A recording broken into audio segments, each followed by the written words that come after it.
जी अस्सलाम वालेकुम। कैफ 6 आज के लेक्चर आगाज़ करते हैं। Lecture number 32। आज के लेक्चर में हम इनिशियली प्लान था हमारा मैनेजमेंट का टॉपिक स्टार्ट करने का चैप्टर 7, लेकिन फिर मैंने डिसाइड किया कि आज हम उसकी बजाय फाइनेंस पोर्शन के इन्वेस्टमेंट में 2 क्वेश्चन कर लेते हैं ताकि हमारी एक रीजनेबल प्रैक्टिस हो जाए। कल से इंशाल्लाह वो मैनेजमेंट का जो पोर्शन है वो हम स्टार्ट करेंगे। 2 क्वेश्चन जो आज हमने सेलेक्ट किया हुआ है चैप्टर 16 वॉल्यूम 2 के क्वेश्चन नंबर 4 और क्वेश्चन नंबर 8। कितने स्टूडेंट ने क्वेश्चन नंबर 4 रिटर्न में खुद से अटेम्प्ट किया हुआ है? चलें। और कितने स्टूडेंट को इसमें कोई प्रॉब्लम आई है? हो गया था? कोई प्रॉब्लम नहीं है तो छोड़ दें इसको। छोड़ दें इसको। चलिए डिस्कस कर लेते हैं, जरूरत पड़ी तो अटेम्प्ट कर लेंगे।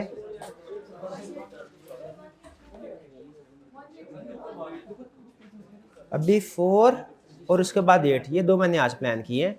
1 की डिस्कशन कल के लिए रख लेते हैं और फिर 2 की परसों के लिए।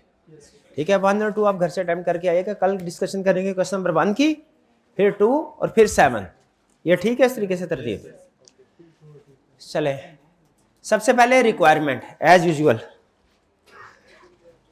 रिक्वायरमेंट में कह रहा है using the net present value method advise whether LL should accept the proposal. Net present value से क्या करना है? कैश फ्लोज कैलकुलेट करने हैं, उन कैश फ्लोज की नेट प्रेजेंट वैल्यू कैलकुलेट करनी है। पॉजिटिव हुई तो एक्सेप्ट करना है, नेगेटिव हुई तो रिजेक्ट करना है। Determine the minimum discount rate at which proposal would be acceptable to LL. Minimum discount rate IRR की बात कर रहा है। ठीक है, हालांकि थोड़ा सा उसने रिक्वायरमेंट को ड्राफ्ट करने में गड़बड़ कर दी है। ठीक है, उसे ये अल्फाज नहीं, कुछ थोड़े से चेंज वर्ड यूज करने चाहिए थे। लेकिन क्या आपको क्वेश्चन के अल्फाज पढ़ के आप पिक कर लेते हैं? को चाहता क्या है? तो हमसे ये चाहता है कि बताओ आईआरआर क्या है। हालांकि असल में इस क्वेश्चन की रिक्वायरमेंट का आंसर पता क्या है? Cost of capital 15%। क्योंकि minimum rate cost of capital ही होगा ना, जिसको क्रॉस करेगा तो फिर हमें प्रॉफिट आना शुरू होगा। फिर उसके बाद आईआरआर जितना ज्यादा चलता जाएगा हमारा प्रॉफिट उतना बढ़ेगा। मिनिमम रेट कौन सा है जिसमें हमें किसी भी प्रोजेक्ट को एक्सेप्ट करना चाहिए? Cost of capital. ठीक है, लेकिन बहरहाल उसने रिक्वायरमेंट बनाने की कोशिश की है। बताना ये चाह रहा है आईआरआर कैलकुलेट कर दो, कर देंगे भाई। असल चीज आपको पता है इन्वेस्टमेंट अप्रेजल के क्वेश्चन में असल चीज क्या है? एनपीवी कैलकुलेट करना क्या असल कंसेप्ट है? नहीं, वो तो कॉस्ट ऑफ कैपिटल में यूज हमने सीख लिया था। आईआरआर कैलकुलेट करना असल काम है? नहीं, वो तो हमने कॉस्ट ऑफ कैपिटल में यूज सीख लिया था। असल चीज क्या है? Cash flow. और कैश फ्लोज में भी असल चीज रेलिवेंट कैश फ्लोज का कंसेप्ट है कि इन्वेस्टमेंट अप्रेजल के लिए कौन से कैश फ्लोज रेलिवेंट है और कौन से हम टैक्स की कैलकुलेशन में यूज करने हैं। यही जानना इसमें सबसे अहम चीज है, बाकी कुछ नहीं इन्वेस्टमेंट अप्रेजल में। स्टार्ट करते हैं। कह रहे लैटेल limited LL is considering to accept a 5-year proposal. 5 year को अंडरलाइन कीजिए। क्यों ये सिग्निफिकेंट है हमारे लिए? 6 कॉलम आनेंगे, नॉट 1 2 3 4 5। प्रपोजल फ्रॉम मजा limited for supply of product namely K44। ML would use K44 as a raw material for its main product. ठीक है, ML वुड, इसका मतलब है LL ने ML को सप्लाई करनी है ये प्रोडक्ट या उससे खरीदनी है? सप्लाई करनी है, ML यूज करेगा। Details of the proposal and related matter summarised as follows. क्या है जी? Initial investment in the specialised machinery is estimated at ₹60 million. जी 60 मिलियन क्या प्रॉब्लम है? क्या इसका हल क्या है? क्या इंपैक्ट है इसका? ईयर नॉट में आउटफ्लो है और इसकी रेजिडुअल वैल्यू लास्ट ईयर में इनफ्लो है। रेजिडुअल वैल्यू कैसे कैलकुलेट होगी? नीचे कोई डेप्रिसिएशन रेट दिया होगा। ठीक है, और हैंड में अमूमी तौर पे क्या कहता है कि carrying value is residual value. Carrying value is residual value का मतलब क्या है? नो गेन या no loss. No gain no loss. कह रहा है at the beginning of year 4। At the beginning of year 4 मतलब at the end of year 3। और हम at the end of the year के मुताबिक ये कैश फ्लो बनाते हैं या एट द बिगिनिंग के मुताबिक? Eight the and. तो हमने at the beginning of year 4 को eight the beginning of year 4 नहीं पढ़ना, eight the end of year 3 पढ़ना है। क्योंकि कैश फ्लो किस बेसिस पे बन रही है? सारा प्रोजेक्ट एंड के बेसिस पे। वो एंड पे असम्पशन उसने लिखी भी होगी, हर क्वेश्चन में लिखता है तकरीबन, इसमें भी लिखी होगी कि all cash flows are assumed to occur at end of the year. ये एडजस्टमेंट अहम है, ये नहीं है एडजस्टमेंट आपके लिए, इसको ज़रा ध्यान से सीखिएगा। पहली चीज मैं 2-3 चीजें मैं आपसे पूछूंगा। पहले इसको तसल्ली से समझ लेते हैं। At the beginning of year 4, LL would require a major overhauling on this machinery amounting to rupees 10 million। आपको बताया था अकाउंटिंग के कुछ कंसेप्ट्स फाइनेंस में भी यूज होते हैं, सारे नहीं। फाइनेंस का जहां पे अपने उसके कंसेप्ट है वो वही अप्लाई हो गए। कुछ जगहों पे अकाउंटिंग, जैसे डेप्रिसिएशन कैसे कैलकुलेट करनी है, अकाउंटिंग का कंसेप्ट अकाउंटिंग में सीख चुके हैं। गेन या लॉस डिस्पोजल अकाउंट कैसे बनाना है, अकाउंटिंग में सीख चुके हैं, वही कंसेप्ट अप्लाई होते हैं। अकाउंटिंग में एक और कंसेप्ट आपने सीखा था, रेवेन्यू कैपिटल एक्सपेंडिचर। किस एक्सपेंस को कैपिटलाइज करना है, किसको नहीं करना। हाँ जी, अच्छा, ओवरऑलिंग एक्सपेंडिचर, इसको कैपिटलाइज करते हैं कि नहीं करते? कैपिटल एक्सपेंडिचर पक्की बात है ना। ऑनलाइन में से अगर किसी स्टूडेंट ने कह दिया कि नहीं सर इसको कैपिटलाइज नहीं करते, फिर मैंने आपका नाम ले देना है कि फिजिकल वालों ने बताया था। स्टैंडर्ड में लिखा हुआ है, ओके चलिए ठीक है। इसको करना है कैपिटलाइज हमने। At the beginning would require major overhauling on this machinery amount to ₹10 million. Capitalise करने का मतलब क्या, ये समझ लीजिए। कैपिटलाइज करने का मतलब ये है कि ये हमारे ऑपरेटिंग कैश फ्लोज में नहीं आएगा, इनिशियल इन्वेस्टमेंट वाले पोर्शन में आएगा, उस लाइन में आएगा। एग्री करते हैं? ओवरऑलिंग चूंकि कैपिटल एक्सपेंडिचर है, step number 1 operating cash flow में नहीं, एक्सपेंस नहीं आएगा, ऊपर इनिशियल इन्वेस्टमेंट वाले में आएगा। स्टेप नंबर 2, इसको हमने 10 मिलियन की 10 मिलियन अमाउंट को एक साल में एक्सपेंस आउट नहीं करना, बल्कि ये एसेट की कैरिंग अमाउंट में ऐड होगा और फिर इसके डेप्रिशिएट होगा। यानी इसने एक्सपेंस आउट नहीं होना, डेप्रिशिएट होना है। और एंड में जो रेजिडुअल वैल्यू होगी कैलकुलेट, बताइए उसमें 10 मिलियन शामिल होगा कि सिर्फ 60 मिलियन? 10 मिलियन में शामिल होगा, बिल्कुल। तो ये जहन में रखिएगा। अच्छा फिर बताइए, टैक्स की कैलकुलेशन करते हुए इस 10 मिलियन को ईयर 3 में, 3 बोल रहा हूं, 4 नहीं बोल रहा, परेशान तो नहीं हो रहे? ये लिखा 4 है, मैं बोल 3 रहा हूं। ईयर 3 में टैक्स में 10 मिलियन आउटफ्लो के तौर पे लेंगे, एक्सपेंस है ये, के डेप्रिसिएशन के थ्रू रिकॉर्ड होगा, डेप्रिसिएशन के थ्रू रिकॉर्ड होगा। और ईयर 3 में नहीं होगा, शाबाश। ईयर क्यों? एक्सपेंस ईयर 3 में हम बाय कर रहे हैं, इनकर कर रहे हैं eight the end of year 3, लेकिन इस्तेमाल तो ईयर 4 में हुआ होगा ना, तो डेप्रिसिएशन ईयर 4 से शुरू होगी। ये समझ आ रहे हैं ओवरऑलिंग? ये टेक्निकल एडजस्टमेंट है, इसकी ऊंच नीच सारी समझ लें। क्लियर? चलिए क्या कह रहा है फिर कह रहा है machinery can be dispose of at 80% of WDV at the end of the project। Residual value दे रहा है, कौन सी वैल्यू दे रहा है? कौन सी वैल्यू दे रहा है? इसका मतलब है हमने करना क्या होगा, 60 मिलियन से ईयर 1 की depreciation minus year 2 minus year 3 minus year 4 minus year 5 करने के बाद जो WDV आएगी उसका 20% अलग कर देना है, 80% अलग कर देना है। नहीं समझ आई? जो WDV आएगी भैया, जो WDV आएगी, नहीं वो करेंगे बिल्कुल। अब ये देख मेरा भाई, 60 मिलियन माइनस ईयर 1 की डेप्रिसिएशन माइनस ईयर 2 की डेप्रिसिएशन माइनस ईयर 3 की depreciation plus 10 million minus year 4 दोनों की डेप्रिसिएशन माइनस ईयर 5 दोनों की depreciation is equal to WDV। Okay, online वाले ओके। अब इस WDV के 2 हिस्से करने हैं, 80% अलग, 20% अलग। 80% किधर जाएगा ये मेरे भाई बताएंगे, 20% किधर जाएगा ये मेरी बहन बताएंगी। ये मेरा भाई बता, चल मेरा 80% किधर जाएगा? WDV के 2 हिस्से की 80% 20%, 80% किधर गया? कहीं नहीं गया। क्यों नहीं कहीं गया? 80% रेजिडुअल वैल्यू है, भाई बता तो रहा है। 80% ऑफ WDV का डिस्पोज होगा, ये इनफ्लो होगा लास्ट ईयर में। 20% किधर जाएगा? शाबाश, 20% प्रॉफिट एंड लॉस में। ये प्रॉफिट है कि लॉस है? लॉस है, क्योंकि WDV से कम पे बेचा है।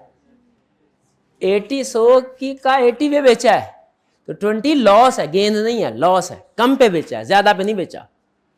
भाई समझ रहे हैं इसका क्या ट्रीटमेंट है? कोई प्रॉब्लम? चलिए ये अब ये आप बताएंगे अगली adjustment. In year one LL would supply 18,000 units of K44 to ML at rupees 5,000 per unit. The supply would increase by 5% per annum from year 2 onward. ये क्या बताया? यूनिट्स और प्राइस। ये 5% क्या है? ग्रोथ रेट या इन्फ्लेशन रेट? Growth rate. इस 5% को मुझे बताइए, ईयर 1 में तो आएगा 18,000 मल्टीप्लाई बाय 5,000, ये आएगी सेल। इस 5% को 18,000 से मल्टीप्लाई करना है, 5,000 से करना है कि कोई फर्क नहीं पड़ता, जिससे मर्जी करे, 18,000 से करना है। शाबाश, ये ग्रोथ रेट है, इसको यूनिट से मल्टीप्लाई करना है। मैथमेटिकली कोई फर्क नहीं पड़ता, आंसर सेम आएगा, कंसेप्चुअली फर्क पड़ता है। कंसेप्चुअली फर्क पड़ता है, मैथमेटिकली फर्क नहीं पड़ता। A into B, B into A की बात है, लेकिन कंसेप्चुअली फर्क पड़ता है। यूनिट्स सोल्ड को हमने यूनिट्स को ग्रोथ रेट से मल्टीप्लाई करना है, प्राइस को इन्फ्लेशन रेट से मल्टीप्लाई करना है। आगे चलते हैं। फ्रॉम ईयर 2 ऑनवर्ड, इसका मतलब क्या? ईयर 1 में यूनिट सोल्ड कितने हैं? 2 में कितने हैं? 18,000 इंटू 1.05 पावर 1। फिर ये 3 में पावर 2 3। चलिए ये निपट गया। आगे, variable cost is estimated eight rupees 4,000 per unit for year 1। 2 सवाल मेरे, दोनों सवाल सही देंगे फिर मानूंगा आपने कुछ सीखा मेरे से। पहला सवाल, इन्फ्लेशन अगर नीचे उसने दी हुई है 7%, बल्कि दी हुई है, impact of inflation on revenue as well as all cost would be. Latest question में वो कह देता है कि ईयर 1 से स्टार्ट करो कि ईयर 2 से करो। लेटेस्ट क्वेश्चन जो आप MFA के, ये जेन्युइन MFA के पेपर है ना, यानी ये जो 4, इसमें वो बता देता है। जो पुराने क्वेश्चन हमने उठाए ना, कॉस्ट काउंटिंग से रेलिवेंट क्वेश्चन MFA से, वो उनमें वो क्लियरली कभी बताता है कभी नहीं बताता। इसमें नहीं बताया। ये इस इन्फ्लेशन का इंपैक्ट ईयर 1 से आएगा या ईयर 2 से? आज कैश कोई नहीं है, दूसरी क्लास में सारा खत्म हो गया। ईयर 2 से कैसे आएगा? लिखा तो हुआ है ईयर 1 में। ये जो किधर है, किधर किधर है, ये जो वेरिएबल कॉस्ट ईयर 1 में, इसका ईयर 1 में उसने ऐड लेस कर करा के सारा कुछ फाइनल फिगर दिया आपको। ये हमेशा याद रखिएगा, जब कहे ना ईयर 1 में ये कॉस्ट है, तो फिर इसका मतलब क्या है? मैं समझ रहे हैं? Year 1।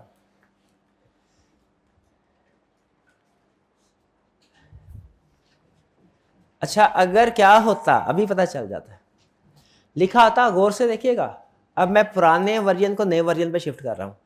Variable cost is estimated eight rupees 4,000 per unit at current price level. At current price level, इसका मतलब क्या होता? इन्फ्लेशन का इंपैक्ट आएगा। क्यों एट करंट प्राइस लेवल? का मतलब है today's price level, at today's price. और टूडे का मतलब क्या? Year nought, year 0। इसका मतलब ईयर 1 में, ईयर 1 से फिर इन्फ्लेशन का इंपैक्ट आता। समझ रहे हैं? टूडेज प्राइस लेवल समझे हैं? नहीं समझे? टूडेज प्राइस लेवल, ईयर 1 से इन्फ्लेशन आए। टूडेज प्राइस लेवल, ईयर 1 से इन्फ्लेशन आएगी। Today's price level, today's price level, year 1 से इन्फ्लेशन आएगी। टूडेज प्राइस लेवल, ईयर 1 से इन्फ्लेशन आएगी। शाबाश। दूसरा सवाल मेरा, सेल्स भी दी है, वेरिएबल कॉस्ट भी per unit, sales per unit भी दी है, वेरिएबल कॉस्ट पर यूनिट भी दी है। सेल्स कंट्रीब्यूशन क्या हम कैलकुलेट कर सकते हैं? Yes, provided inflation rate same हो। एक और भी कंडीशन है, अभी नहीं बताऊंगा, कॉम्प्लेक्स हो जाएगा। बाद में कभी ऐसा भी कहता है कि सेल प्राइस को कम कर दिया, सेल प्राइस को ज्यादा कर दिया। अगर 2-3 साल बाद सेल प्राइस कम, सेल प्राइस ज्यादा कर दिया, फिर कंट्रीब्यूशन को यूज नहीं कर सकते क्योंकि कंट्रीब्यूशन चेंज हो जाएगी ना। बहरहाल उस तरफ नहीं जाते, फिलहाल उसने डिस्काउंट वगैरह दिया ही नहीं कोई सेल्स के ऊपर। क्या कंट्रीब्यूशन यूज कर सकते हैं? क्या सेल्स पर यूनिट वेरिएबल का कंट्रीब्यूशन कैलकुलेशन का असूल क्या है? सेल्स पर यूनिट और वेरिएबल पर यूनिट कॉस्ट दी हो, दूसरा इन्फ्लेशन रेट सेम हो। यहां पे इन्फ्लेशन रेट भी जिसने बता दिया है, रेवेन्यू और कॉस्ट का सेम है, और सेल्स प्राइस पर यूनिट भी बता दी, 5 वेरिएबल भी बता। कंट्रीब्यूशन कर लें कि ना करें आपके ऊपर छोड़ रहा हूं, जैसे आप कहें कितने स्टूडेंट्स का ख्याल है कर लें, और कितनों का ख्याल है नहीं नहीं अलग अलग करना है, 3, इसका मतलब कर लें, कंट्रीब्यूशन के साथ कर लें, टाइम बच जाएगा। आगे चलते हैं, यहां तक क्लियर। आगे, fix cost associated with the proposal other than depreciation is expected to ₹250,000 per month. मुझे ये बताइए, फिक्स कॉस्ट उसने बोला है अदर देन डेप्रिसिएशन, अगर कहता fix cost including the depreciation तो हम क्या करते? फिक्स कॉस्ट कहता है इंक्लूडिंग द डेप्रिसिएशन, क्या करते? डेप्रिसिएशन को और फिक्स कॉस्ट को अलग करते, क्योंकि हमें इन्वेस्टमेंट अप्रेजल में फिक्स कॉस्ट तो चाहिए, डेप्रिसिएशन नहीं चाहिए। शुक्र है उसने खुद से अलग करके दे दी, खुद से अलग करके ना देता तो हम क्या करते? अलग अलग करते। क्यों अलग अलग करते? क्योंकि नॉन कैश आइटम है, इन्वेस्टमेंट अप्रेजल में डेप्रिसिएशन नहीं आएगी, हाँ वो नीचे टैक्स की कैलकुलेशन में आएगी। तो ये तो शुक्र है उसने खुद से ही डेप्रिसिएशन अलग करके दे दी। इसका मतलब फिक्स कॉस्ट जो है वो 250,000 पर मंथ है। जाते जाते भी आखिरी दाव खेल गया, आखिरी दाव खेल गया, क्या? पर मंथ, कि हम इसको पर मंथ ही यूज कर लेंगे। इतना तो हमें भी पता है, पर मंथ नहीं, ये एनुअल बेसिस पे बनती है, इसको मल्टीप्लाइड बाय 12 करना है। वो समझ रहा है हमें बजटिंग के क्वेश्चन में इन्वेस्टमेंट अप्रेजल के क्वेश्चन में फर्क ही नहीं पता। हमें पता है इन्वेस्टमेंट अप्रेजल का क्वेश्चन एनुअल बेसिस पे बनता है। बजट कभी 3 महीने, कभी 6 महीने, कभी साल। बजट तो चाहे जैसा मर्जी बना लो, चाहे महीने का बना लो, चाहे 3 महीने का बना लो, चाहे 6 महीने का बना लो, चाहे साल का बना लो। बजट तो चाहे महीने का बताओ, चाहे साल का। इन्वेस्टमेंट अप्रेजल साल की होती है। वो समझ रहे हैं हमें बजटिंग के क्वेश्चन में इन्वेस्टमेंट के क्वेश्चन में फर्क ही नहीं पता। हालांकि पता, बहुत सी कैलकुलेशन सेम है। इन्वेस्टमेंट अप्रेजल, ये जो fix cost, variable cost, sales, ये जो मुश्किल लंबी लंबी कैलकुलेशन कर, पावर 1, पावर 2, ये कैलकुलेशन तकरीबन सेम है, बजटिंग में यूज होंगी। लेकिन बजटिंग में याद रखिएगा मंथली बेस पे भी बजट बन सकता है, ईयरली बेस पे भी। लेकिन इन्वेस्टमेंट अप्रेजल ईयरली बेस पे बनता है। भाई हमें पता है इन्वेस्टमेंट का सवाल है, ईयरली बेस पे बनेगा, मल्टीप्लाई बाय 12 करना है। लेकिन आगे क्या कह रहा है? कह रहा है 250,000 पर मंथ है, out of which 50,000 would be allocated overhead. Allocated overheads कौन से होते हैं? इररेलेवेंट। ये होता है ऑलरेडी जो आपने इनकर कर दिए हैं और एलोकेट किया। एलोकेटेड ओवरहेड्स को हमने टोटल में से लेस करना है ताकि हमारे पास incremental overheads, additional overheads, overheads of this project वो निकले। तो इसका मतलब हमने क्या करना है? 250,000 माइनस 50,000, 200,000 पर मंथ है इस प्रोजेक्ट के, मल्टीप्लाई बाय 2 करना है। ओके 12 12 24 24, ठीक है, 2400 आएगा शायद, जो भी आएगा। अब खत्म। हाँ, ये क्या कह रहा है? Tax rate would be applicable 30%, तो पता है। अच्छा, इस लाइन का क्या मतलब है? Tax would be payable in the year in which liability would arise. जिस साल ईयर 1 का टैक्स, ईयर 1 की पेमेंट, ईयर 2 का टैक्स, ईयर 2 की पेमेंट, ईयर 3 का टैक्स, ईयर 3 की पेमेंट। अल्टरनेट स्टेटमेंट क्या हो सकती थी इसकी? कि जो इस साल का टैक्स है, liability would be settled in next. उसमें ईयर 1 का टैक्स ईयर 2 में जाता, ईयर 2 का टैक्स ईयर 3 में जाता। एंड पे एक लाइन, एक कॉलम और बनाना पड़ता, एक कॉलम की और बनाना पड़ता लायबिलिटी पे करने के लिए। उसमें कोई ऑपरेशंस नहीं होते, सेल नहीं होते। डन जी। अच्छा, ये क्या कह रहा है? Tax depreciation on machinery would be allowed at the rate of 25% under reducing balance method. Depreciation का रेट पता है, टैक्स का और अकाउंटिंग का इस मेथड में सेम देता है। क्लियर? पूरे क्वेश्चन में कोई एक स्टेटमेंट दूर की बात, कोई एक लफ्ज़ भी ऐसा है जो आपको समझ नहीं आया कि ये उसने क्यों यूज़ किया है, तो वो पूछ लें, क्योंकि क्वेश्चन सॉल्व करना मकसद नहीं है, कंसेप्ट समझना मकसद है। जी शाबाश।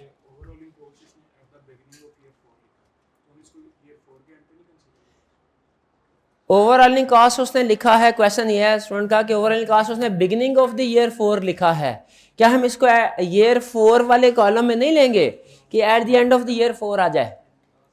बिगिनिंग ऑफ द ईयर 4 क्या है? छोटा सा सवाल पूछता हूं, जब अकाउंटिंग में लिखा होता था ओपनिंग स्टॉक एज ऑन 1 जनवरी 2024, तो इसको स्टॉक एज ऑन 31 दिसंबर 2024 लेते हैं कि स्टॉक एज ऑन 31 दिसंबर 2023? 23 लेते हैं ना। 1 जनवरी 2024 का स्टॉक इज इक्वल टू 31 दिसंबर 2023 का स्टॉक।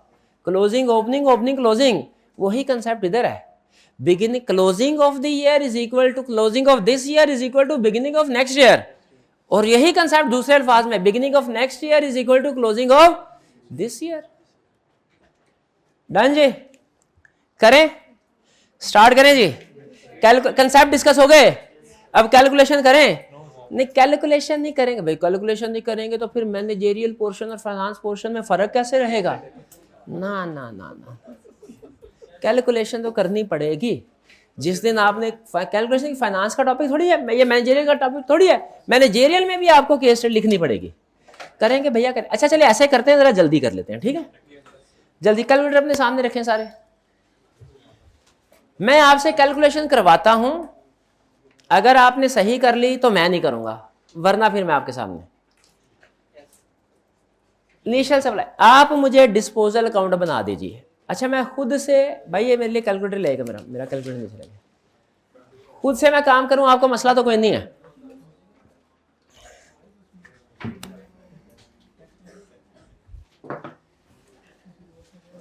डिस्पोजल अकाउंट बनाऊंगा, ये आया डिस्पोजल, ये आई कॉस्ट, शुरू की थी ये कॉस्ट 60 मिलियन की कॉस्ट थी, इसमें हुआ डेप्रिसिएशन, डेप्रिसिएशन हुई एक 3 साल की, रेट क्या है? 25%, 25%। ईयर 1 का डेप्रिसिएशन आया 25%, 15,000। ईयर 2 का आया 60,000 माइनस 15,000, 45,000 मल्टीप्लाइड बाय 0.25, 11,250। ईयर 3 का आया 60,000 माइनस 15,000 माइनस 11,250, जो जवाब आया मल्टीप्लाइड बाय 0.25, 84। ये 3 के एंड पे मैं आ गया। ये 3 के एंड पे आके एक वकुआ हुआ। वो वकुआ क्या हुआ मेरे भाई? अभी ये ना कहना कल नहीं आया था मेरा भाई, ये 3 के एंड पे क्या हुआ? मेजर ओवरऑलिंग हो गई। जो आपने बोला है कैपिटलाइज करनी है, तो मैं ये इसको कैपिटलाइज कर रहा हूं, 10,000 ये एडिशनल कैपिटलाइज हुआ। अब मेरे को ईयर 4 में जाना है, तो मैंने क्या किया, 60,000 माइनस 15 माइनस 11,250 माइनस 8,438 प्लस 10,000। अब जो आंसर आया ईयर 4, ऐसे भी कर सकते हैं या ऐसे भी कर सकते हैं, 60,000 में सारे माइनस किए प्लस ये भी कर, ये ऐड किया माइनस ये, जो जवाब आया उस पर रेट लगाए। अब ईयर 4 का डेप्रिसिएशन रेट कैसे कैलकुलेट होगा सुन लें, टोटल कॉस्ट को ऐड कर दें, अब की बार वो भी ऐड होगी जो कैपिटलाइज की है, माइनस जितनी डेप्रिसिएशन हो चुकी है लेस कर दें, बुक वैल्यू आ जाएगी। ठीक है। एक इसका एक और तरीका भी है जो कुछ चंद इक्का दुक्का स्टूडेंट करते हैं, वो कहते हैं सर इसको हम पुराने तरीके से ही डेप्रिशिएट करते रहते हैं, इसको हम अलहदा एसेट बना के तो डेप्रिशिएट कर देंगे तो मसला तो कोई नहीं। मैंने कहा मेरे तो कोई मसला नहीं, आपको ही मसला होगा। वो तरीका टेक्निकली ठीक है, टेक्निकली ठीक, लेकिन वो मुझे याद है जब हमारे ज़माने में ना वो होता था, आज तक याद है स्टूडेंट में ना आर्टिकल एक पढ़ा था स्टूडेंट लाइफ में, 16 भी एक एग्जाम्पल देता कि जहाज़ के अंदर ना पूरे जहाज़ को की लाइफ सेम नहीं होती, उसके मुख्तलिफ पार्ट्स होते हैं, हर एक की लाइफ अलग-अलग, तो उसको अलग-अलग डेप्रिशिएट किया जाता है, अलग अलग, जो उसके पता नहीं इंजन उसका अलग होता था और आगे कुछ नाम थे वो अलग अलग होते थे। तो यहाँ पे अगर हमारे कोई सा भी जहाज ना बहरी जहाज ना हवाई जहाज तो वो अब ये, लेकिन चूंकि डेप्रिसिएशन रेट सेम है तो इसको इकट्ठा करने में कोई हर्ज नहीं है। अगर डेप्रिसिएशन रेट डिफरेंट होता ना, सोचे जरा, तो फिर मैं दोनों की लैदा कैलकुलेशन करता, समझ रहे हैं, सेम है, इकट्ठा कर दो, इकट्ठा कर। तो 70 60 प्लस 10 70,000 माइनस 15 माइनस 11 250 माइनस 8 4 3 8 क्या आया 3588 ना भैया, आपने पहले कुछ और बताई थी, मैं WD, अच्छा ठीक है, खुद तो कैलकुलेट ना करो, अच्छा सारे डर गए, मैं कैलकुलेशन कर ही ना लूं। 6 कैसे आया 6:1? ऑनलाइन वाले स्टूडेंट पूछ रहे हैं कैसे आया, बताएं।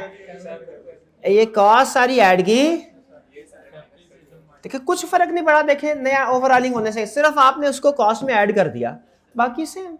और ये ध्यान रखना है कि किस साल से उसको ऐड करना है, बस।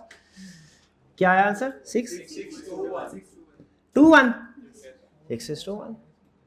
ये आपकी सारी होगी डेप्रिसिएशन। और फिर उसके बाद कैश रेजिडुअल वैल्यू, कैश से मुराद क्या है? रेजिडुअल वैल्यू, वो क्या है? 80% ऑफ WDV। 70,000 में से सारा माइनस कर दें,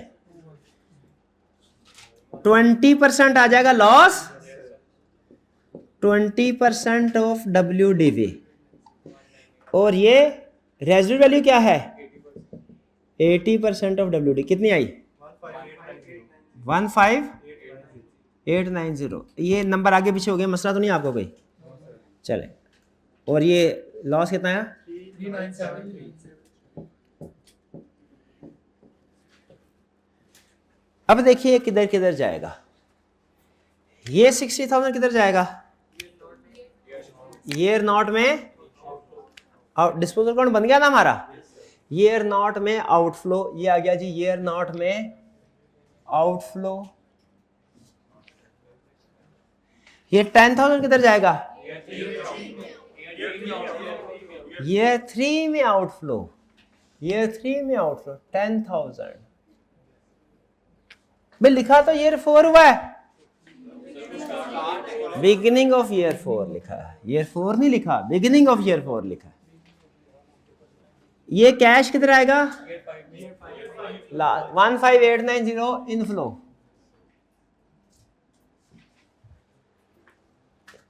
ये डेप्रिसिएशन किधर आएगी? टैक्स की कैलकुलेशन, डेप्रिसिएशन ईयर 1, ये एज इट इज कॉपी। देखिए ये इकट्ठी भी कैलकुलेट, डायरेक्ट भाईजान, डायरेक्ट वाले भाई, डायरेक्ट भी कैलकुलेशन हो सकती है, लेकिन हर साल की अलग अलग शो करवाने का फायदा पता है क्या होता है?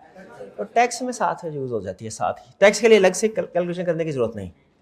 15,000 11,250 8438 8828 66। कोई प्रॉब्लम? ये भी हो गया। ये किधर जाएगा? लॉस ऑन डिस्पोजल, इधर 3973। कोई प्रॉब्लम? चेक पॉइंट जी जी 6621 नहीं आ रही, ये लास्ट ईयर की डेप्रिसिएशन 6621 नहीं आ रही।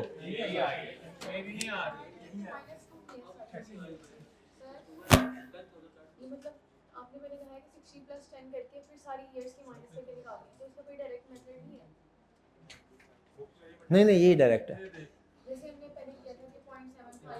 वो आपको दो हिस्सों में करनी पड़ेगी। डायरेक्ट मेथड कर सकते हैं, 60,000 को अलग करना पड़ेगा। 60,000 इंटू 25% है, 60,000 इंटू 0.75 पावर, हाँ जी 4 मल्टीप्लाइड बाय 0.25, ये अलग, और फिर इसकी अलग 10,000 multiplied by 0.75 power 1 multiplied by 0.25। यानी फिर आपको ईयर 5 में अगर वो डायरेक्ट पावर वाला फार्मूला यूज करना चाहते हैं ना, तो ईयर 5 में आपको 2 कैलकुलेशंस करनी पड़ेगी फिर, और ईयर 4 में भी 2। लेकिन बेहतर है आप WDV में चूंकि 2 हैं, इनको ऐड करके हर एक की अलग अलग कैलकुलेशन करते हैं, ऐड कर दें सिंपल, और वो वैल्यू यूज कर लें। अब चूंकि कैरिंग वैल्यू चेंज हो जाती है दरमियान में जाके, तो हम एक फार्मूला यूज नहीं कर सकते, हमें दरमियान में उसको डिफरेंट फार्मूला यूज, जैसे लोन होता है ना, लोन अगर शुरू में 10 मिलियन ले लें, 3 महीने बाद 5 मिलियन और ले लें, तो साल के एंड पे जब आप इंटरेस्ट की कैलकुलेशन करेंगे ना, एक फार्मूला से नहीं कर सकते। या तो आपको 10 की अलहदा 12 महीने की और 5 की 9 महीने की अलग कैलकुलेशन करनी पड़ेगी, या 10 की 3 महीनों की और 15 की 9 महीनों की कैलकुलेशन करनी पड़ेगी। समझ रहे हैं? उसी तरीके से ये है, mid of the year capitalisation हुई है, या तो आपको इसकी बिल्कुल अलग अलग करनी पड़ेगी पूरे और इसकी अलग, या अगर मिला के करनी है तो जब तक ये एसेट अकेला था हर महीने की इसकी अपनी अपनी होगी, जिस दिन ये एसेट ऐड हो गया 60 + 10 70 करके कर लें। दोनों तरीके हैं, 60 को अलग और 10 को अलग रख के भी कर सकते हैं, और 60 की कैलकुलेशन करते हैं जब तक वो अकेला था, जब 10 भी आया तो 60 + 10 की कैलकुलेशन आगे ले जाए। क्लियर? भाई का मसला हल हुआ क्या नहीं? क्या गलती क्या थी? जीरो कम था, चले ठीक है, कोई नहीं, आगे चलते हैं। In year L would supply 18,000 units of K44 at 5,000। अच्छा, अब आपने कहा है कि इसमें हम कंट्रीब्यूशन यूज कर लें। कंट्रीब्यूशन क्या है? 1,000 है, कंट्रीब्यूशन कर लें यूज। तो बताइए ईयर 1 में क्या कंट्रीब्यूशन होगी? 18,000 इंटू 1,000। 18 था कंट्रीब्यूशन क्या है जी?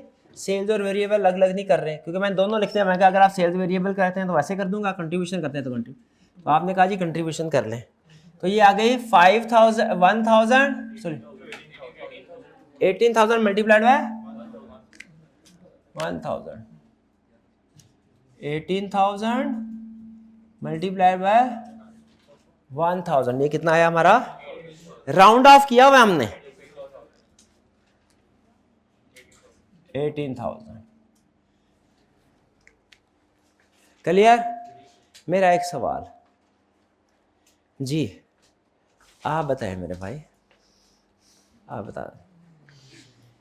उसने क्वेश्चन के अंदर ग्रोथ रेट भी दिया है, क्वेश्चन के अंदर इन्फ्लेशन रेट भी दिया है। ईयर 1 में ना आपने ग्रोथ रेट यूज किया ना इन्फ्लेशन रेट, क्यों? फिगर दी, ईयर 1 की फिगर दी हुई थी, ईयर 1 की फिगर दी हुई थी, वही फिगर यूज करनी थी। ग्रोथ रेट कितना है? 5%, इन्फ्लेशन रेट 7%। अब देखिए अगले साल की कैलकुलेशन क्या होगी? 18,000 इंटू 1.05 पावर 1 और फिर multiplied by 1,000 into 1.07 power 1। Clear? और नेक्स्ट में 18,000 इंटू 1.05 की power 2 multiplied by 1,000 into 1.07 power 2। ये आपने स्ट्रक्चर नोट कर ले, इसी तरीके से करना है, क्योंकि मैं अपने कंसेप्ट को भी, अगले कंसेप्ट को भी ज़हन में रख के आपको कैलकुलेशन सिखा रहा हूँ। ये हमारे यूनिट्स हैं, प्राइस है।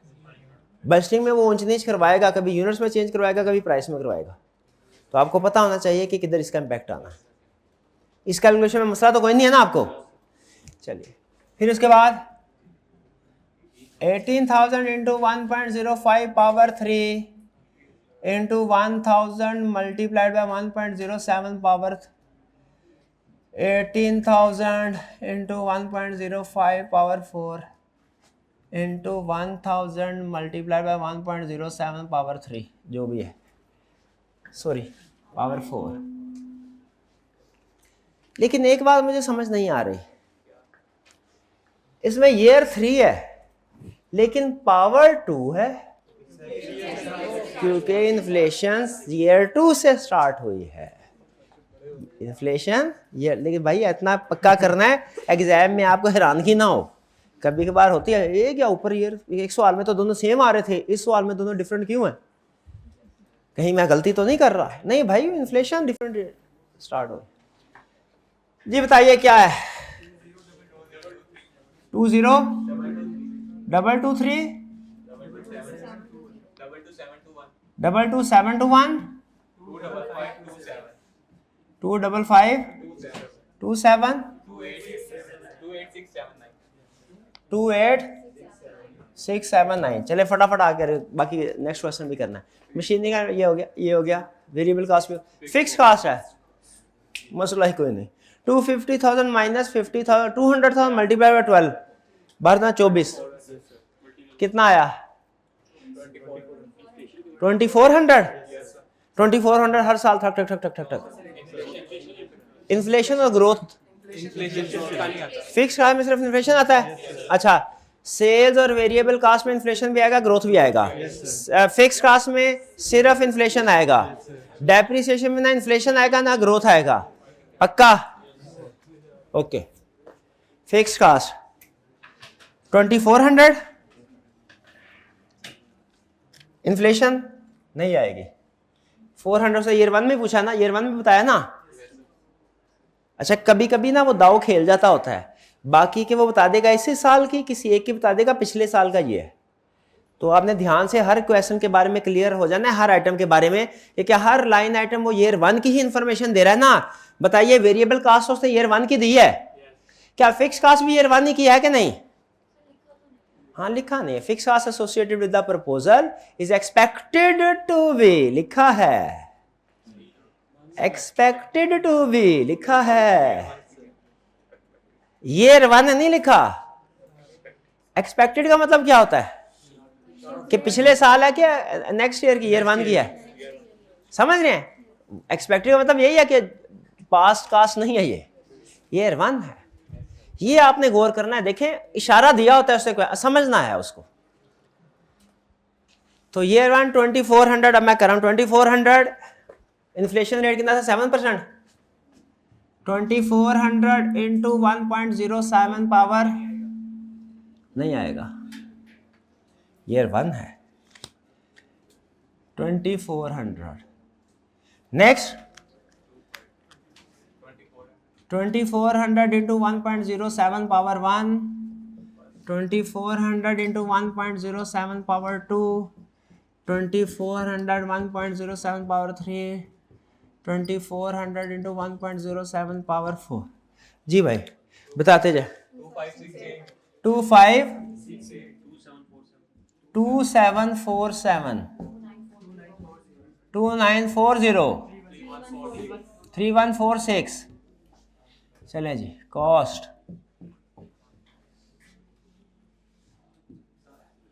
कोई प्रॉब्लम? वेरिएबल कास्ट हो गई, फिक्स कास्ट हो गई, बाकी क्या रह गया? हाँ, टैक्स, फेवरेट आपका, फेवरेट कैलकुलेशन। क्या करना है? क्या टैक्स की खिचड़ी इसके अंदर ही पका दें? अलग क्यों? क्योंकि इसके रूल्स डिफरेंट है, इसके रूल्स डिफरेंट है।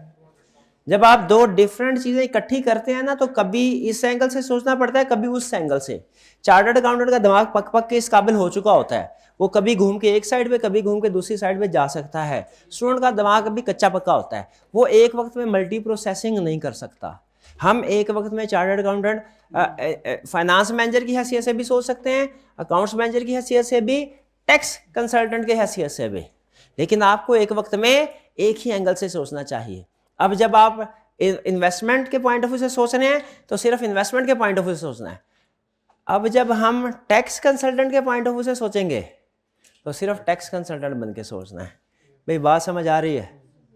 चलिए भाई, लाइट की तरफ से ना ही समझे, चलिए कोई बात नहीं, कोई बात नहीं, अब अभी ठंडा है काम, कोई उसमें नहीं। तो ज़रा आप कैलकुलेशन कीजिए। हाँ बताइए। अच्छा आप मुझे ये बताइए, revenue minus cost, revenue minus, हर रेवेन्यू और कॉस्ट को अलग अलग लिखूं कि नेट करके एक ही फिगर बताएं फिर। 15600 55 1997 बस 22587 25533। शाबाश। अब क्या करना, डेप्रिसिएशन भी बठी नेट करे। रेट कितना था 30%। डेप्रिसिएशन ये फिक्स है, टैक्स का रेट 30% है। किधर लिखा 30%, मुझे नजर आ। हाँ टैक्स रेट वो भी 30%। कैलकुलेट कीजिए 600 बस प्रॉफिट नहीं होगा। 6405 11 535 13759 14939 30% लगाए रेट 180 1922 3461 4128 4482। अब देखिए जिस साल का टैक्स उसी साल की पेमेंट 180। जिस साल का टैक्स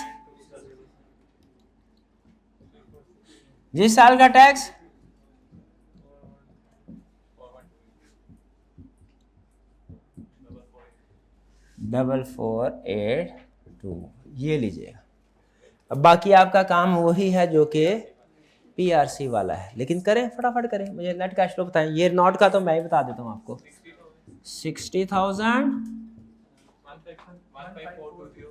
15420 15733 6512 18459 36941।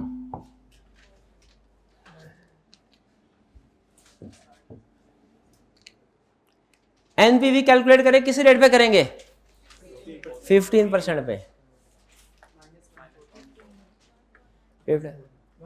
उसामा भाई एक कप चाय जरा अगले सवाल का से आप पानी पी लीजिएगा,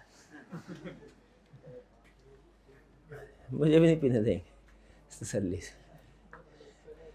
हाँ जी भैया NPV 1492 minus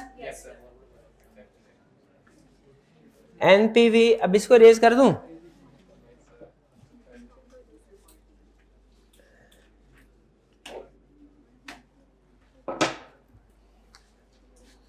NPV eight the rate of 15% कितने हैं? Plus negative 1492। क्या करें, 15 से ऊपर जाना है, अब नीचे जाना है। शाबाश। 10 पे 10% plus 7459 IRR। Lower rate 10% plus NPV at lower rates divided by NPV at lower rate minus NPV at higher rate multiplied by 0.05। ये माइनस है, फार्मूले में मैंने प्लस क्यों लिखा है? Minus minus plus. शाबाश। 14.17%। Yes no? एक्सेप्ट कर लें? एक्सेप्ट कर लें क्योंकि कॉस्ट ऑफ कैपिटल से कम है। एक्सेप्ट नहीं करना। डन जी। Last expert. कोई प्रॉब्लम हो पूरे क्वेश्चन में पूछ लीजिए। वर्किंग का तरीकाकार क्लियर है? अल्फाज से कैसे हमने मतलब निकालना है क्लियर?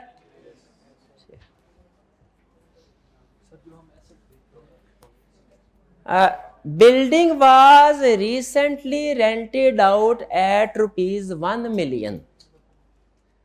लाइन नोट करें क्या? ये अलग से कंसेप्ट है, ये नहीं, ये क्लोज है ना अब, ये टॉपिक क्लोज क्वेश्चन। हाँ, building was recently rented out at ₹1 million per year. ये 1 million जो है रिसेंटली रेंटेड आउट है, ये लास्ट ईयर की अमाउंट है कि करंट ईयर की 1 million?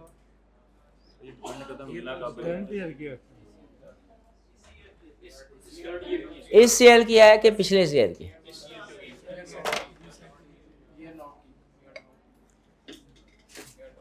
ईयर नॉट तो कोई होता ही नहीं है। ईयर 1 की बताओ या पिछले साल की? जज़ाकल्लाह भाई बताइए। रिसेंटली मतलब लास्ट ईयर?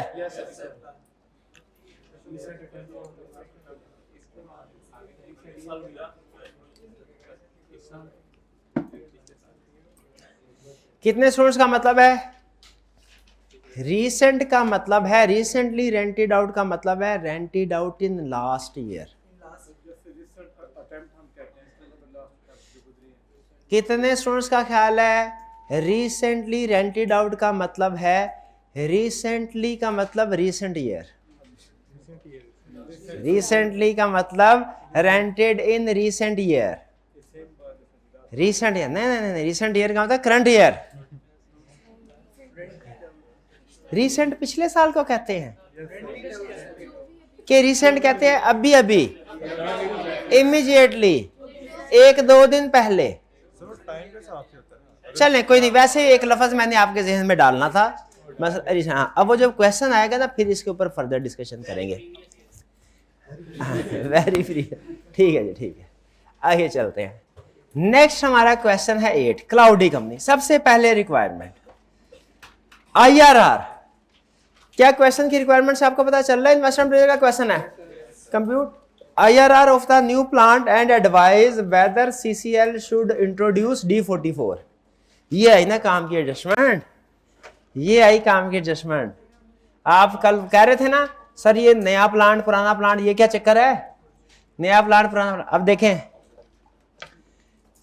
ये नहीं, Cloudy company limited manufacture and sales specialised machine X85। अब ये याद रखिए, X मतलब पुरानी प्रोडक्ट है। एक मिनट फटाफट से पिक्चर ले ले, फटाफट नोट ना करें, पिक्चर ले ले।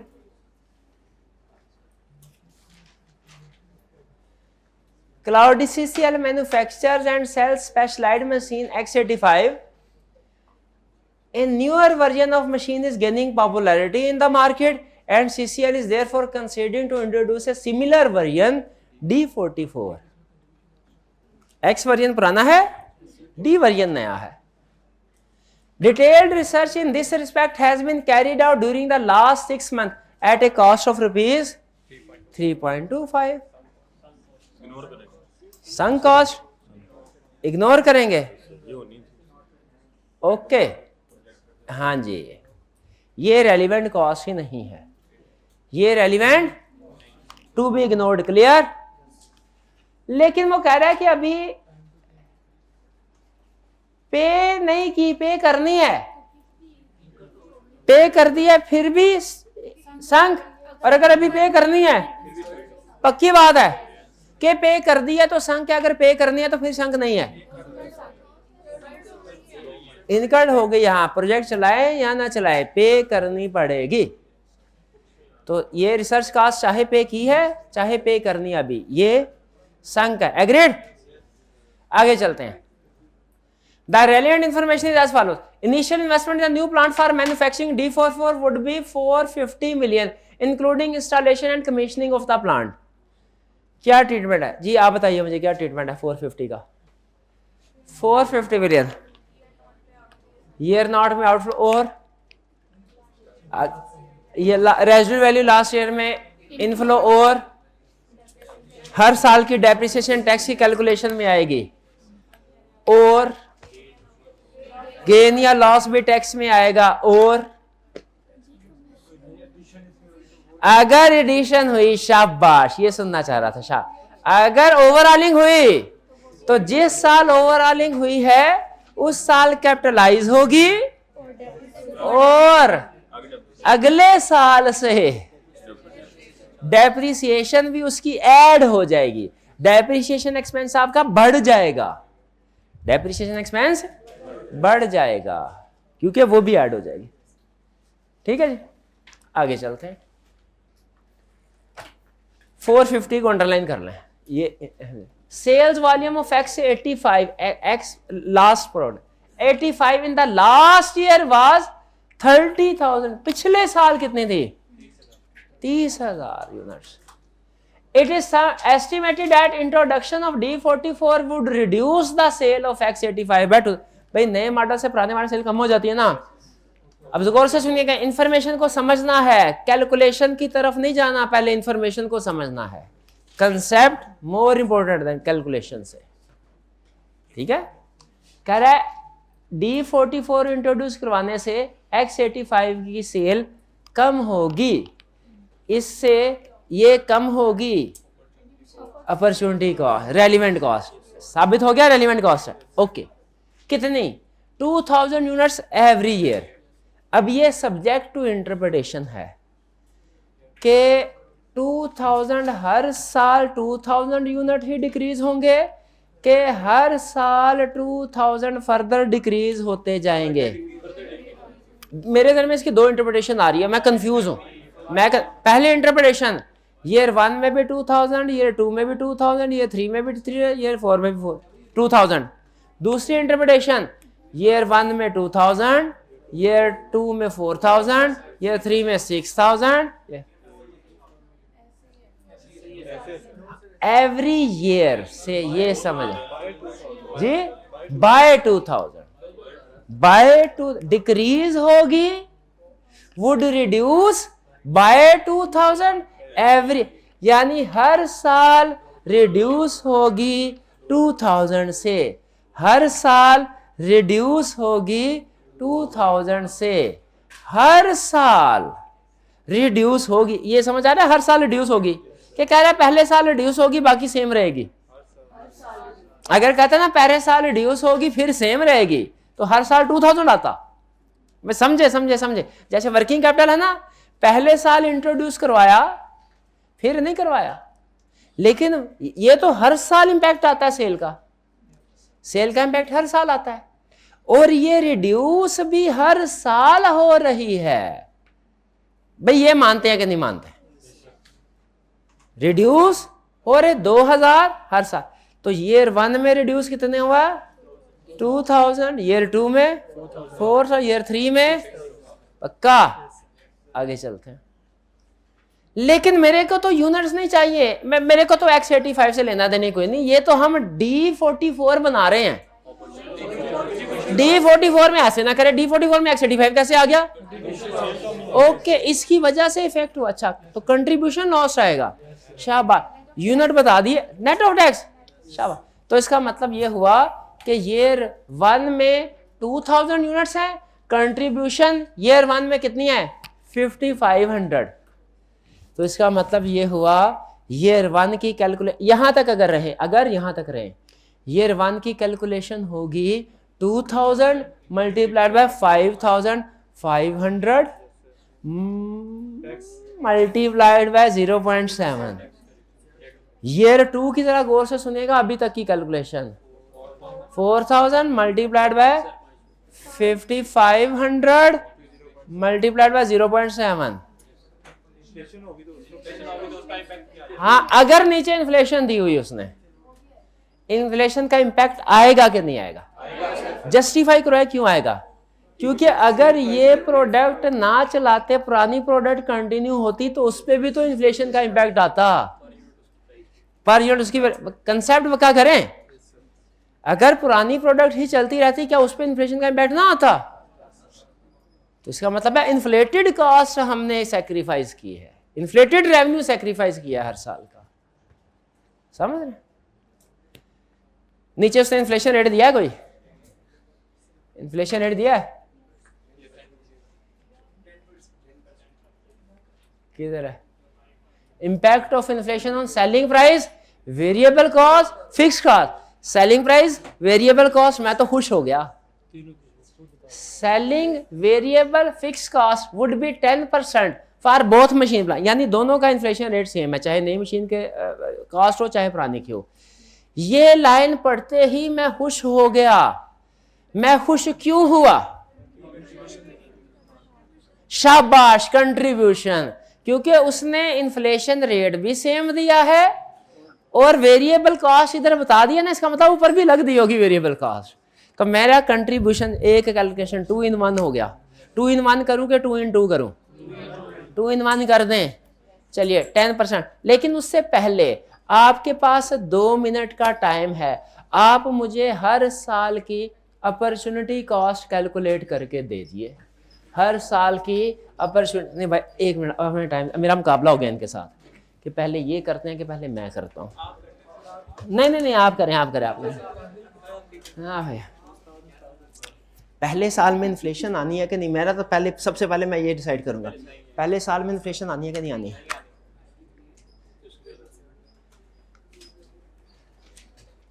सेल्स वॉल्यूम पिछले साल का 30,000 था, इस साल 2,000 से रिड्यूस होगा।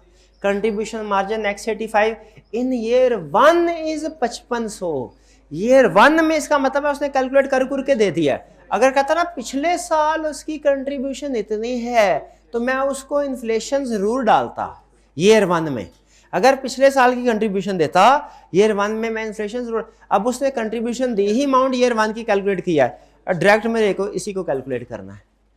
इस ईयर 1 में इन्फ्लेशन नहीं आएगी, 2000 ये आएगी। कैलकुलेशन क्या आ गई? एक मिनट में, ईयर 1 में आ गई opportunity cost 2000 units into 5500 into 0.7। Year 2 में आए 2000 यूनिट्स है इंटू 5500 कंट्री। ओके यस, शाबाश। 4000 यूनिट्स है इंटू 5500 कंट्रीब्यूशन है इंटू 1.1 इन्फ्लेशन है into 0.7 net of tax. Here 6000 into 5500 contribution है इंटू 1.1 की पावर 2 इन्फ्लेशन है इंटू 0.7 नेट ऑफ टैक्स है।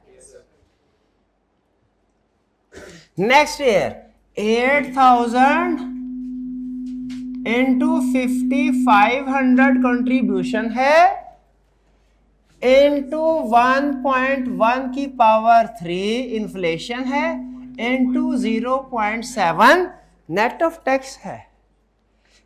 क्लियर? Check point. कोई प्रॉब्लम है तो पूछ लें, नहीं फिर मेरे सवाल का जवाब दीजिए। ऊपर ईयर 4 है, नीचे पावर 3 क्यों आ रही है?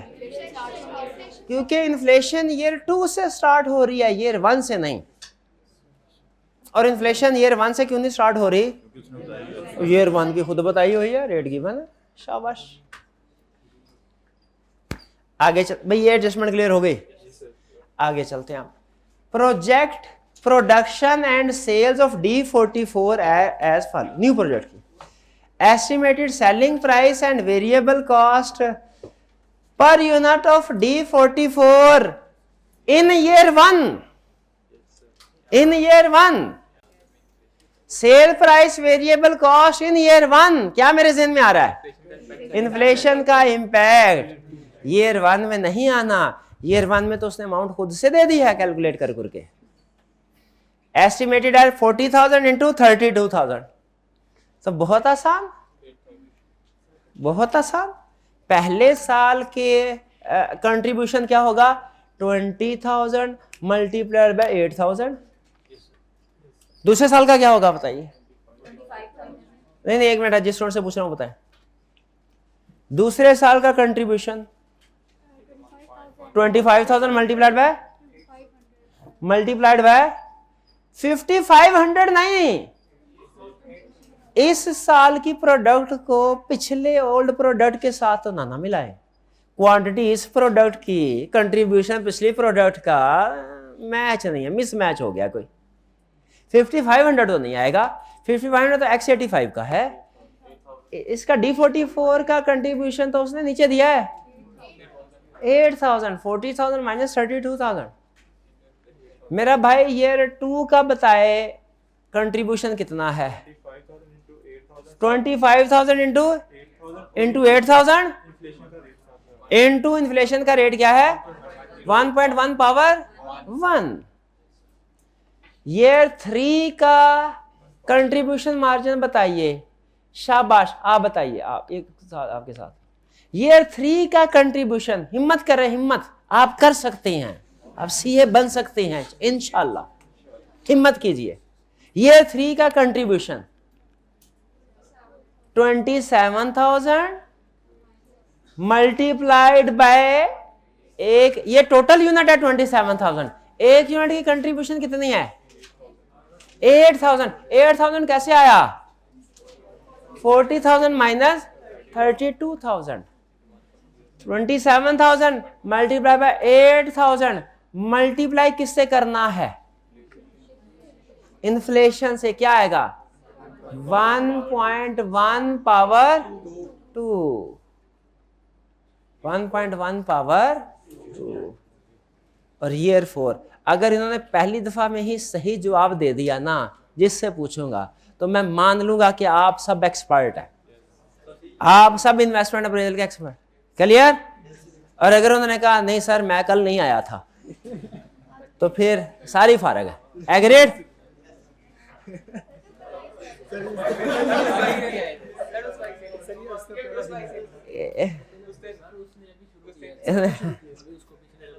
चलिए भाई बता, ये तो पहले से था ना, बताते हैं, शाबाश शाबाश शाबाश, good good.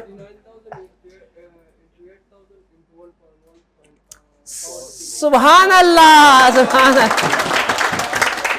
29,000 multiplied by 8,000 multiplied by 1.1 power 3। भाईजान नीचे जाइए, हाँ, और जो टीए रूम में चेयर्स पड़ी हुई है ना, उनमें से एक चेयर बेचिए, 500 रुपया लेके आइए, ये भाई को 100 रुपए का इनाम। और अगर अगले सवाल का जवाब भी भाई ने दे दिया, इनाम की रकम 200 हो जाएगी। भाई आपने ईयर 4 की कंट्रीब्यूशन हमें बता दी, 29,000 multiplied by 8,000 multiplied by 1.1 power 3। अब अगले सवाल का जवाब दीजिए। कंट्रीब्यूशन हमने न्यू प्रोडक्ट की भी कैलकुलेट की, कंट्रीब्यूशन हमने ओल्ड प्रोडक्ट एक्स की भी कैलकुलेट की, डी की भी कैलकुलेट की, एक्स की भी कैलकुलेट की। एक्स की कैलकुलेशन में टैक्स की एडजस्टमेंट आपने डाली 0.7, डी की कैलकुलेशन में टैक्स की एडजस्टमेंट क्यों नहीं डाली? मेरा तो ख्याल है डालेंगे, डालेंगे ना, क्यों नहीं? अपॉर्चुनिटी कॉस्ट हमेशा नेट ऑफ टैक्स होती है। अच्छा और कोई नहीं बोलेगा, वरना इनका ये दूसरे वाला 100 रुपया फारक। अपॉर्चुनिटी कॉस्ट और नेट ऑफ टैक्स होती है। ये जो इस साल की प्रोडक्ट है, इसका कंट्रीब्यूशन क्यों नहीं नेट ऑफ टैक्स होता? कोई नहीं बोलेगा। इसका कंट्रीब्यूशन क्यों नहीं नेट ऑफ टैक्स होता? जी शाबाश, इसकी टैक्स की कैलकुलेशन बाद में करेंगे। शाबाश शाबाश, चेयर के साथ टेबल भी बेच दे। चाय नहीं है, चाय कल के लेक्चर है देखेंगे। भाई ये समझ आ गई आपको? ये दोनों कंट्रीब्यूशन, लेकिन फर्क है, ये पिछले साल की है, अपॉर्चुनिटी कॉस्ट है, इसमें टैक्स की उधर ही एडजस्ट कर देंगे, और इसमें इस साल कैलकुलेशन होगी। शाबाश, आगे चलें जी। Next, fix cost in year 1 are estimated at ₹45 million. However, if the new plant is installed, these costs would increase to ₹75 million. Existing 45 है, न्यू के बाद 75 हो जाएंगी, तो न्यू की वजह से कितनी हुई? 30। अब पे देखे वही उसने दाऊदा खेला हूं पर मंथ वाला, एनुअल है, ईयर 1 की है, ठीक है 40, बिल्कुल ठीक है। इन्फ्लेशन रेलिवेंट कॉस्ट कितनी आएगी 30 मिलियन। ईयर 1 में इन्फ्लेशन की एडजस्टमेंट करेंगे, क्यों नहीं करेंगे, बेहतरीन। ईयर 3 की फिक्स कॉस्ट कितनी होगी, फार्मूला बताएं। 30 million into 1.10 raised to power 2। शाबाश, 30 मिलियन इंटू 1.1 पावर 2। ये हालांकि ईयर 3 में है लेकिन पावर 2 है क्योंकि इन्फ्लेशन ईयर 2 से स्टार्ट हो रही है। शाबाश। New plant would be depreciated at the rate of 25% under reducing balance method. Tax depreciation same है। Residual value is expected to be equal to 4 किधर है, 4 नजर आया था मुझे, 4 ईयर। क्वेश्चन के अंदर यकीन कीजिए सबसे अहम इंफॉर्मेशन यही है, 4 ईयर, क्योंकि इसके बगैर आपने क्वेश्चन की लाइनें नहीं लगानी, क्योंकि लाइन कितनी लगानी है ये 4 ईयर बताता है। चलिए 1 मिनट में आपने डिस्पोजल काउंट बनाना है, बना लेंगे? मुझे नहीं लगता बना पाएंगे। देखते हैं पहले कौन बनाता है। कॉस्ट कितनी थी ऊपर, 450।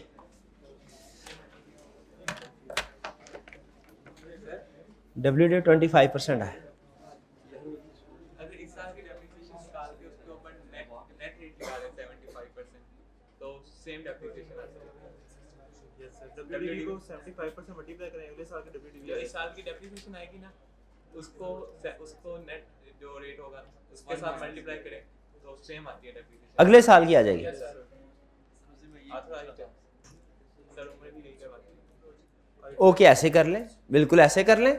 उन्होंने हमें बताया, उन्होंने कहा सर ये आपके लिए सुन लें, ये भाईजान क्या नाम है भाई का, इब्तिसाम भाई ने एक कैलकुलेशन का तरीका बताया है। उन्होंने कहा सर ये आप WDV क्यों कैलकुलेट करते रहते हैं, ये डिस्पोजल कितना है जी, डिस्पोजल में 450 मिलियन था, 450,000 ये कॉस्ट है, ये हम करते हैं depreciation year 1, year 2, year 3, year 4। Calculation तरीका कहते हैं सर आप 450,000 मल्टीप्लाइड बाय 0.75, ये 33, एक मिनट 25% डेप्रिसिएशन रेट है। 450,000 मल्टीप्लाई बाय 0.25 या 112,500, यही पहले साल की डेप्रिसिएशन, ठीक है जी, ये आ गई। अब इसके बाद वो कहते हैं सर इसी को 75% से मल्टीप्लाई कर दें ईयर 2 की, उसी को 75 से मल्टीप्लाई कर दें ईयर 3 की आ जाएगी, इसी ईयर 3 वाली को 75% से मल्टीप्लाई कर दें ईयर 4 का। शाबाश शाबाश शाबाश। दूसरे हैरान हो रहे इसमें क्या साइंस थी। 84375 ओवरऑलिंग आ जाए तो ये एप्लीकेबल, कोई बात नहीं, उसका भी कोई ना कोई हल होगा इनके पास। 63281 ओवरऑलिंग वाले में ट्राई कीजिएगा भाई, हमें बताइए ओवरऑलिंग का भी। 63281 47461 और WDV क्या आ गई हमारी 450,000 मल्टीप्लाई बाय 0.75 पावर 4 142382 3। तो क्या कह रहा था एंड में कि जो कैरिंग अमाउंट है WDV है वही रेजिडुअल वैल्यू है, तो यही कैश आ गया रेजिडुअल वैल्यू। रेजिडुअल वैल्यू कितनी 142,383। चलिए अब आप बताइए इसने किधर जाना है, 450,000 आउटफ्लो, इसने किधर जाना है 142,383 142,383। इन्होंने किधर जाना है टैक्स डेप्रिसिएशन। पहले साल में 112,500 ,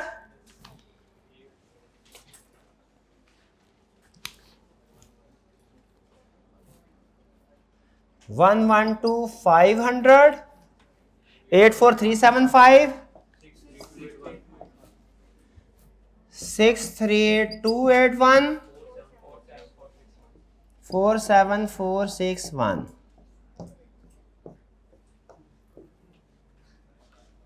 क्लियर? अब क्या है, बाकी कुछ नहीं। आइए बाकी कैलकुलेशंस करते हैं। तो हमने अपॉर्चुनिटी कॉस्ट की कैलकुलेशन बताइए क्या हुई, 2000 इंटू 550। ये अपॉर्चुनिटी कॉस्ट वर्किंग हमने शो करवा दी थी कल। 7700 16940 2795 40995 नेगेटिव अपॉर्चुनिटी कॉस्ट। और इस प्रोडक्ट की, इस साल की प्रोडक्ट की ईयर 1 में क्या है, 20,000 इंटू 800। अब ये यहां पे मैं डायरेक्ट कंट्रीब्यूशन कर रहा हूं, ये दोनों को मिला के।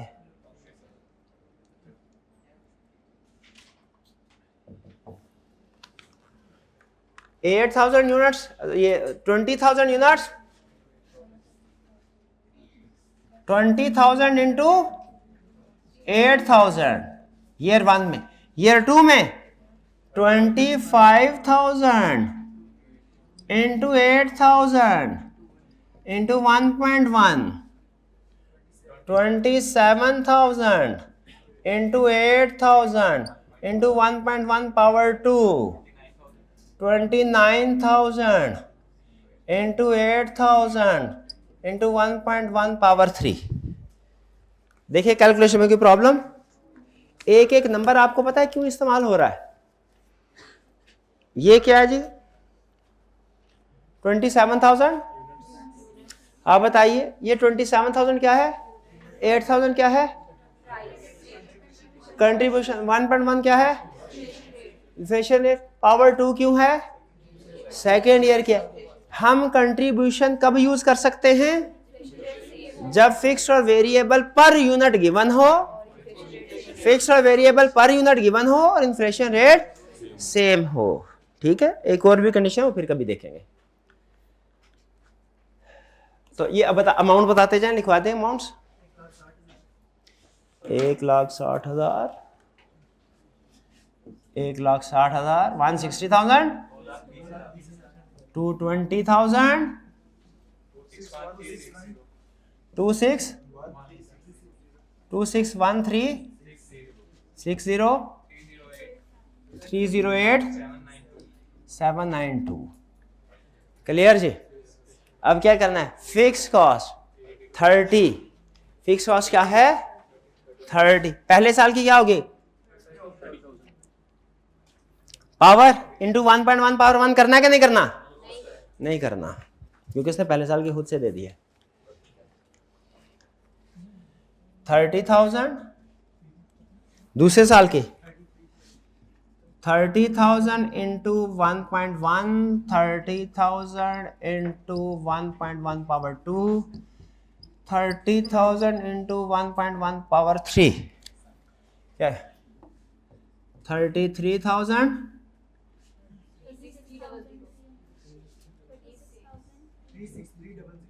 36300।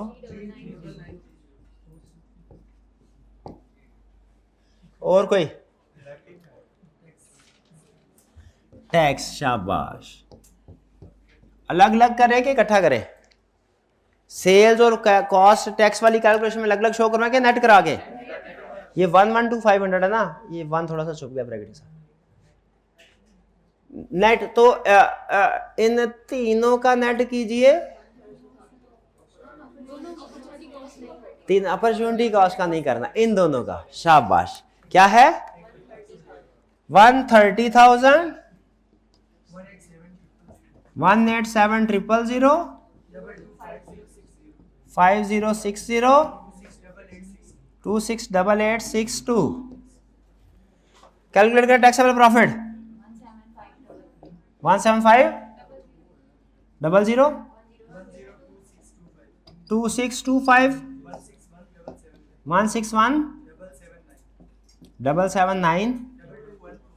2214 और 30% है कि 32 है? 30%।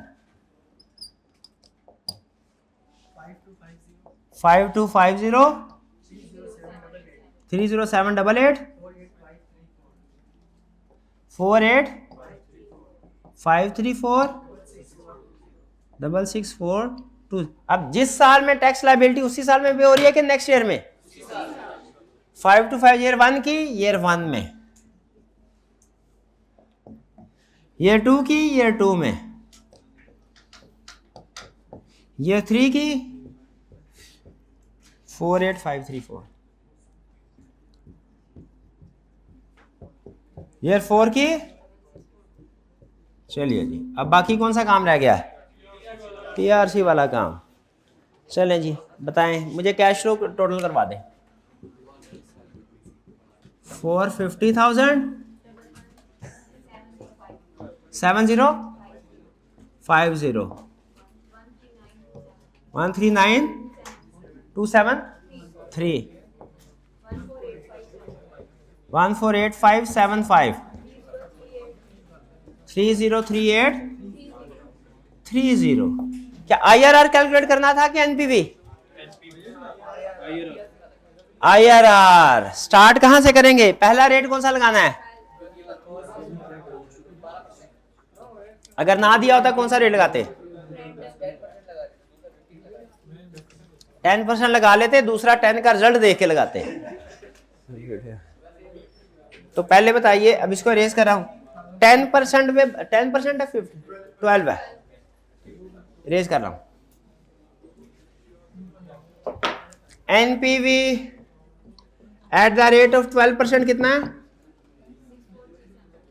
Plus 6437 plus. अब क्या करना है? जीरो की तरफ इसको लेके जाना है, ये बढ़ाना पड़ेगा। 15 करें 20, 6478 है, 6478 378 इतना बड़ा 64,000। अच्छा चलें ठीक है, नो प्रॉब्लम। 15 15 पे लेके जाऊं 20 पे? कितने स्टूडेंट का हाल है 15 15 पे? कितनों का हाल 20 पे? ये 18 वाले कितना? 18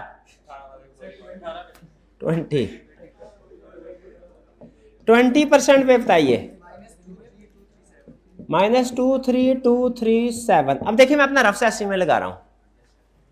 जीरो के करीब होते हैं आईआरआर, ये पॉजिटिव की तरफ ज्यादा है, ये नीचे इसके करीब है। इसका मतलब है जो आईआरआर आएगा ना वो 20, ये जीरो के ज्यादा करीब है, ये जीरो से ज्यादा दूर है। जो आईआरआर आएगा ना वो 20 से करीब तर होगा, 12 से दूर होगा, यानी लगभग मेरा कोई 18 के लगभग होगा। रफ एस्टीमेट सिखा रहा हूं, समझ रहे हैं? जीरो पे आईआरआर है ना, ये जीरो के ज्यादा करीब है, ये जीरो से ज्यादा दूर है, तो आईआरआर इसके ज्यादा करीब आएगा।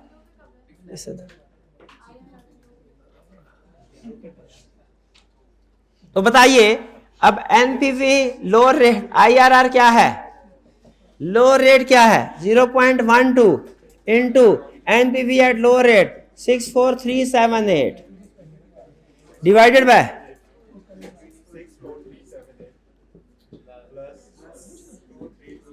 237 इंटू 0.08 क्या आया? 17.88। हाँ देखा, फार्मूला कर गया काम। फिर दोबारा कर सवाल सारा। 17.38 तो नहीं किसी का आया, 88। शाबाश। तो अब कुछ आपको पता चल गया। देखें एडजस्टमेंट्स नहीं आती जाएगी, आपको अप्रोच तो आ गई ना समझ। आप में शायद ये सोच रहे हो कि आज हमने बस कोई टेक्निकल चीजें ज्यादा नहीं सीखी, लेकिन जो तरीकाकार है ना क्वेश्चन सॉल्व करने का, यही अगर आपके जहन में पक्का हो गया ना, यही बड़ी बात है। क्योंकि आपको पता है हमने हर क्वेश्चन के साथ फॉर्मेट चेंज नहीं करना। फाइनेंस का हमारा बेसिक प्रिंसिपल जिसको लेके चल रहे हैं, फॉर्मेट थोड़ा लेंथी हो जाए वो चलेगा, लेकिन हर क्वेश्चन के साथ चेंज नहीं करना। कोशिश यही करेंगे हत्तल इम्कान। चलिए और कोई क्वेश्चन?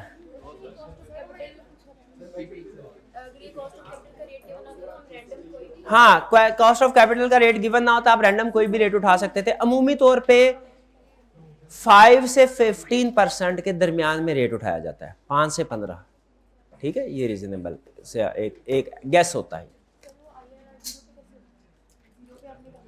आया वो वैसे मेरे मुंह से 0 से निकल गया, वो उसको छोड़े, आपने सिर्फ कैलकुलेशन करनी है, सिर्फ कैलकुलेशन करनी आती है ना, पहले लोअर रेट फिर उसके बाद हायर रेट। चलिए आज का लेक्चर यहाँ पे ख़त्म करते हैं, अल्लाह हाफिज़।